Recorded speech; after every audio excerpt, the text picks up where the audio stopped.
up at the Warren District project. What we've been working on is really understanding the different materials that we're seeing in this deposit.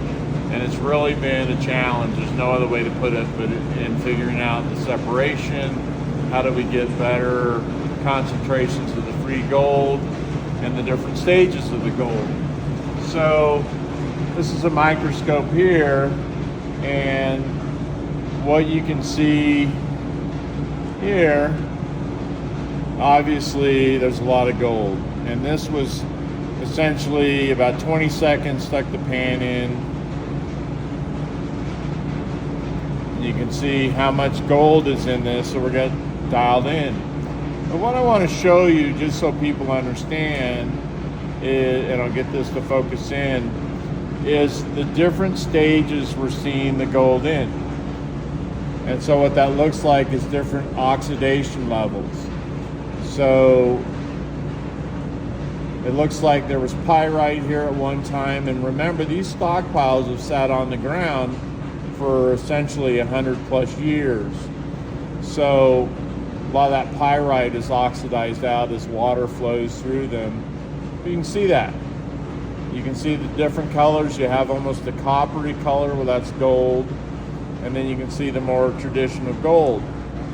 Now what we're really working to understand, and I'll find some in here for you, see this silvery looking material. Well, we're trying to identify and confirm what that is. And you can see, you know, there's just all different types of material in here. But what you can see is a lot of free gold now. So we made some modifications to the gold table, to the entire mill circuit. And people wonder, well, what takes so long to do this? Can't you just get the gold out? Well, I wish it was that easy, but remember, it is gold. And there's a reason why gold is so rare, and there's a reason why gold is so valuable. The hardest part is finding the gold, which we found. You can see here at the volumes. So we did some modifications to the entire circuit. We took some components out of the circuit. We've just done a lot of work and a lot of testing. And then you have to send it off to the labs to see if you're figuring out what you're doing is correct. And there's gold. There's what we suspect is a PGM. There's some gold there. PGM possibly. Gold. You just see a lot. And this is just, again, a small dip in what the table's concentrating. You got a floater in there that it needs to get out of the way. But it's kind of interesting what we see. Now this here is silica. Another word for silica is essentially sand. Okay? You can also see the dark materials in the silica. Now that's some pretty interesting looking stuff right there. I mean, that may very well be platinum group, a platinum group alloy. You know, the stuff floating isn't, but what I'm talking about is kind of the silvery gold looking material that's not floating around. If it floats, it's not gold. Not in a pan anyway. But you can see some more of it there. So we're having to figure out, how do we deal with the silicas? How do we deal with the gold?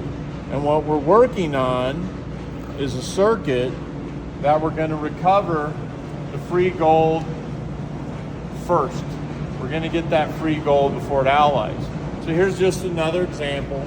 This is just out of the number 2 cons. Again, just a dip in the pan. And let's take a look here if we see any gold.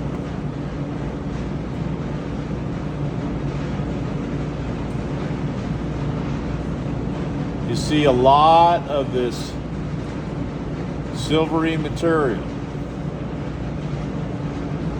Well, we suspect that this is part of the PGM family. I'm going to get this set down here a little bit, just so I can get a little better zoom in on it for you.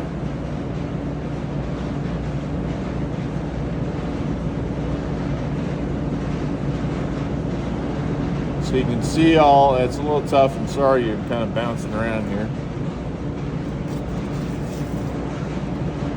It's a lot easier when I'm not holding on to it.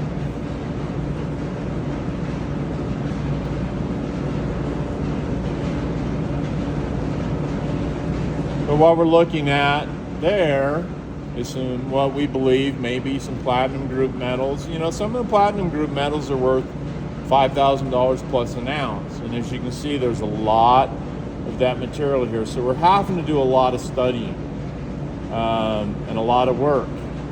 But what we're seeing as well, there's a lot of gold. You can see gold here, you can see gold here, and the different stages of oxidation for the gold. That's what we want to recover.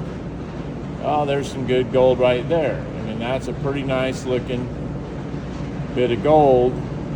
And why is it that color? It has to do with the oxidation. So the pyrite oxidized out of that. And then again, you can see all the, what may be the platinum group stuff, but there's more gold, more gold. And I'll just show you what the pan looks like.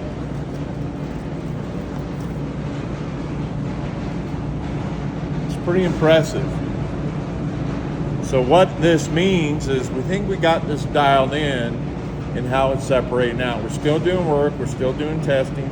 We have another geologist on board, Guy, who is actually a mentor for Steve. I mean, he got two great people working to solve this problem.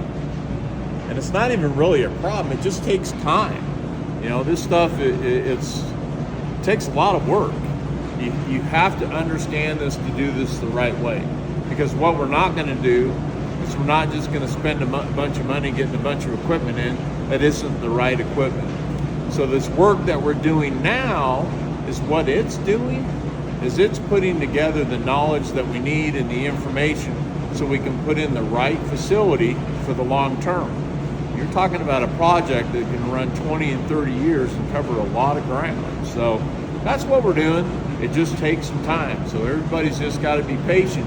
But what we do know, we got gold. Dan Hally signing off.